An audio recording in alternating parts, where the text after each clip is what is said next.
Hi, I'm Rachel. Welcome to day 120 of our 365-day Bible reading plan. Today's reading is titled Nehemiah's Concern for the Poor. We will be reading Nehemiah chapter 5, verses 1 through 19 in the New Living Translation. About this time, some of the men and their wives raised a cry of protest against their fellow Jews. They were saying, "We have such large families. We need more food to survive." Others said, "We have mortgaged our fields, vineyards, and homes to get food during the famine." And others said, "We have had to borrow money on our fields and vineyards to pay for our taxes. We belong to the same family as those who are wealthy, and our children are just like theirs. Yet we must sell our children into slavery just to get enough money to live. We have already sold some of our daughters, and we are helpless to do anything about it. For our fields and vineyards are already mortgaged to others." When I heard their complaints, I was very angry. After thinking it over, I spoke out against these nobles and officials. I told them, "You are hurting your own relatives by charging interest when they borrow money." Then I called a public meeting to deal with the problem. At the meeting, I said to them, "We are doing all we can to redeem our Jewish relatives who have had to sell themselves to pagan foreigners, but you are selling them back into slavery again. How often must we redeem them?" And they had nothing to say in their defense. Then I pressed further. "What you are doing is not right. Should you not walk in fear of our God in order to avoid being mocked by enemy nations?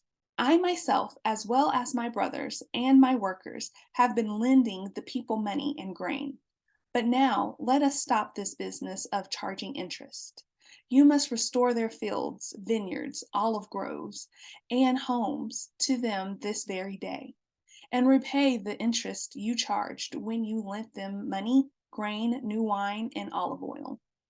They replied, "We will give back everything and demand nothing more from the people. We will do as you say."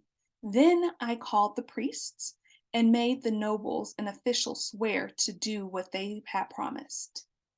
I shook out the folds of my robe and said, "If you fail to keep your promise, may God shake you like this from your homes and from your property." The whole assembly responded, "Amen," and they praised the Lord, and the people did as they had promised. For the entire 12 years that I was governor of Judah, from the 20th year to the 32nd year of the reign of King Artaxerxes, neither I nor my officials drew on our official food allowance. The former governors, in contrast, had laid heavy burdens on the people, demanding a daily ration of food and wine, besides 40 pieces of silver. Even their assistants took advantage of the people. But because I feared God, I did not act that way. I also devoted myself to working on the wall and refused to acquire any land. And I required all my servants to spend time working on the wall. I asked for nothing, even though I regularly fed 150 Jewish officials at my table, besides all the visitors from other lands.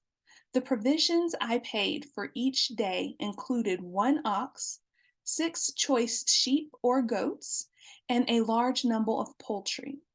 And every 10 days, we needed a large supply of all kinds of wine. Yet I refused to claim the governor's food allowance because the people already carried a heavy burden. Remember, oh my God, all that I have done for these people, and bless me for it.